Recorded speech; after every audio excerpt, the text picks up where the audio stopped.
India market invest মাইন্ডসেটে আপনাদের স্বাগত। যা চ্যানেল নতুন এসেছেন তাদের করলো প্লিজ চ্যানেলটাকে সাবস্ক্রাইব করবেন, লাইক করবেন, বেল আইকনটা প্রেস করবেন, তার সাথে অল বাটনটা প্রেস করবেন, নোটিফিকেশন সঙ্গে সঙ্গে আপনাদের কাছে গিয়ে পৌঁছাবে। নিফটি 50 দেখুন, নিফটিকে দেখলে দেখাবে লাস্ট ট্রেডিং সেশনে অর্থাৎ গতকাল প্রায় 2.25% মতন একটা ভালো আপসাইড মুভমেন্ট দেখিয়েছে, যেখানে নিফটি 23,851 চলে এসছে। তো আমরা দেখতে পারবো লাস্ট 5 দিনের নিফটি 6.5% মতন একটা ভালো আপসাইড মুভমেন্ট দেখিয়েছে, এবং লাস্ট এক মাসের সিনারি দেখলে দেখা যাবে নিফটি যেখান থেকে পড়েছিল ডোনাল্ড ট্রাম্পের ট্যারিফ লাগানোর পরে, সেখান থেকে কিন্তু ছাড়িয়ে, অর্থাৎ আমরা দেখতে পারবো, দেখুন এটা হচ্ছে 2রা এপ্রিল ট্যারিফ আরোপ করেছিল। তো সেই ট্যারিফ আরোপ করার পরে সেই জায়গাটাকে ছাড়িয়ে কিন্তু নিফটি ওপরে চলে গেছে। তো আমাদের মার্কেট ভালো করছে, কারণ আমাদের মার্কেটে বা আমাদের ইন্টারনালি যা প্রবলেম ছিল সেই প্রবলেম কিন্তু অনেকটা ঠিকঠাক হয়ে গেছে, কি লিকুইডিটির প্রবলেম, যার জন্য এফএমসিজি সেক্টর বা বিভিন্ন কনজিউমার কোম্পানিগুলো বা কনজিউমার সেক্টরগুলো ট্রাভেল করছিল। আমরা দেখেছিলাম Q2 Q3 রেজাল্ট অতটা ভালো হয়নি। তো গভর্নমেন্ট ডিসেম্বর থেকে আরবিআই লিকুইডিটি প্রোভাইড করা শুরু করেছে, সরকারও একই কাজ করছে, যার জন্য আমাদের ইকোনমি কিন্তু ভালো করছে। প্রবলেমটা কোথা থেকে আসছিল? প্রবলেমটা ইউএস থেকে আসছিল। আমরা যদি ইউএসের মার্কেট দেখলে দেখা যাবে, দেখুন ডাউ কালকের দিনও 1.33% মতন পড়েছে, অর্থাৎ 17 তারিখ। আমরা যদি লাস্ট 5 দিনে দেখলে দেখা যাবে যেখানে আমাদের নিফটি 6.5% রিকভারি করেছে, সেখানে 1%-এর কাছাকাছি কিন্তু ডাউ পড়ে গেছে বা পড়ে রয়েছে।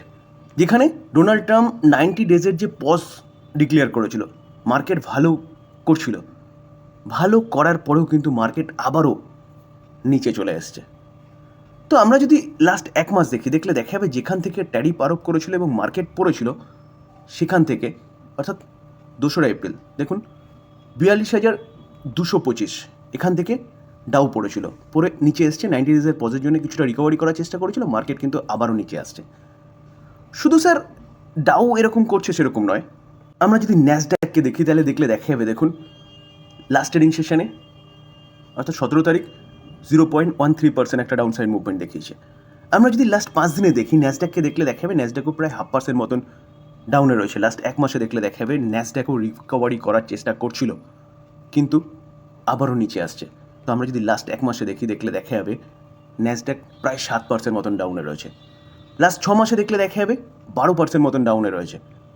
তো স্যার ইউরোপের মার্কেটের এরকম অবস্থা কেন? আমরা সবাই জানি কেন, যেখানে কিছুটা মানে ভালো হওয়ার সংকেত পাওয়া গেছিল 90 ডেজের যে পজ। তো যতটুকু যা শোনা যাচ্ছে ইউএসের অবস্থা কিন্তু আরও খারাপ হতে চলেছে, অর্থাৎ ইউএসের মার্কেট আরও এখান থেকে পড়তে পারে। পড়ার পিছনে একমাত্র কারণ ডোনাল্ড ট্রাম্প এবং ডোনাল্ড ট্রাম্পের ট্যারিফ। ডাউ কিন্তু এখান থেকেও আরও পড়তে পারে, একই কারণ। যেখানে ট্যারিফ যুদ্ধ সারা ওয়ার্ল্ডের সাথে প্রায় শেষ, কিন্তু চায়নার সাথে ট্যারিফ যুদ্ধ এখনও বজায় রয়েছে। আর চায়না ম্যানুফ্যাকচারিং হাব বলতে পারেন, এবং প্রচুর ম্যাটেরিয়ালস তারা কিন্তু এক্সপোর্ট করে ইউএসএ, যেখানে কাঁচামাল হিসেবে ব্যবহৃত হয় বিভিন্ন ইন্ডাস্ট্রির। যেখানে 34% ট্যারিফ, রেসিপ্রোকাল ট্যারিফ আরোপ করেছিল, এবং চায়নার সঙ্গে সঙ্গে তার প্রতিক্রিয়া জানিয়েছিল, এবং ইউএসের গুডসের ওপর 34% তারাও ট্যারিফ আরোপ করেছিল। এইভাবে যুদ্ধ শুরু হয়েছে। এখন ডোনাল্ড ট্রাম্প 245% ট্যারিফের কথা বলছে। তো 245% চাইনিজ ইম্পোর্টের ওপর ট্যারিফের কথা বলছে। তো মোটামুটিভাবে চায়নাও কিন্তু বলে রেখেছে যে তারা জবাবি প্রতিক্রিয়া দিতে রাজি আছে। তো এই জায়গায় দাঁড়িয়ে এই যুদ্ধ যদি আরও দীর্ঘায়ু হয়, তাহলে কিন্তু ওয়ার্ল্ডের 1 নম্বর ইকোনমি এবং 2 নম্বর ইকোনমির ব্যাপক ক্ষতিগ্রস্ত হবে। আর ওয়ার্ল্ডের 1 নম্বর ইকোনমি, 2 নম্বর ইকোনমি, যারা ওয়ার্ল্ডের প্রায় 30% হচ্ছে ইউএস, $30 ট্রিলিয়ন, এবং চায়না কত? চায়না 19, অ্যাপ্রক্সিমেট বলতে পারেন যে 50% ওয়ার্ল্ডের ইকোনমি যদি টালমাটাল খায়, তাহলে তো সারা ওয়ার্ল্ডকে সেটা ভুগতে হবে। অর্থাৎ আমাদের মার্কেটে প্রবলেম না থাকলেও প্রবলেম হতে পারে। দেখলে দেখা যাবে যে হোয়াইট হাউস এতটা ক্ষেপে কেন গেছে, এবং বলতে পারেন যে ইউএস চাইছে যে চায়নার সাথে যে ট্যারিফ খেলাটা চলছে সেটাকে বন্ধ করার জন্য, যার জন্য কিন্তু তারা বারবার বেজিংকে বলছে যে কি নেগোসিয়েশনে আসার জন্য ইউএসের সাথে। তো দেখা যাবে, দেখুন বেজিং কি করেছে। বেজিং যে ইউএসের মধ্যে প্রচুর হাইটেক ম্যাটেরিয়ালস যায় সেগুলোকে তারা কিন্তু বন্ধ করে দিয়েছে। তার মধ্যে কি অ্যান্টিমনি বলুন, জার্মেনিয়াম বলুন, গ্যালিয়াম বলুন, এছাড়া বলছে কি উইথ পোটেনশিয়াল মিলিটারি অ্যাপ্লিকেশন, সেগুলো কি তারা এক্সপোর্ট করা বন্ধ করে দিয়েছে। তার পাশাপাশি দেখলে দেখা যাবে, দেখুন চাইনা সাসপেন্ড করেছে export 6 heavy rare earth material, যেগুলো কিন্তু কিসে কিসে লাগে দেখলে দেখা যাবে সেইগুলো অটো সেগমেন্টে লাগে, এরোস্পেস সেগমেন্টে বা এরোস্পেস ম্যানুফ্যাকচারিং সেগমেন্টে লাগে, সেমিকন্ডাক্টর এবং military contractor around the world. তো সেগুলো সব কোথা থেকে যেত? সেগুলো সব যেত হচ্ছে চায়না থেকে। তো চায়না সেগুলো বন্ধ করে দিয়েছে। তো বন্ধ করে দেওয়ার ফলে কী হয়েছে, যে ইউএসের প্রবলেম শুরু হয়েছে এবং ইউএস আরও হুমকি দিচ্ছে এবং তার পাশাপাশি এটাও বলছে যে কি, যে ট্যারিফ যুদ্ধ চায়না চাইলে বন্ধ করতে পারে এবং চায়না আমাদের সাথে নেগোসিয়েশনে আসতে পারে। দেখুন স্যার, এই আর্টিকেল দেখলে দেখা যাবে যে Trump says China want to make a deal, অর্থাৎ চায়না যদি চায় তাহলে তারা কিন্তু ডিল করতে পারে ইউএসের সাথে। অবশেষে 17 তারিখের লেটেস্ট নিউজ, যেখানে নিউজটা কি বলছে, নিউজ বলছে যে we have a trade deal with China. কে বলছে দেখুন, ডোনাল্ড ট্রাম্প।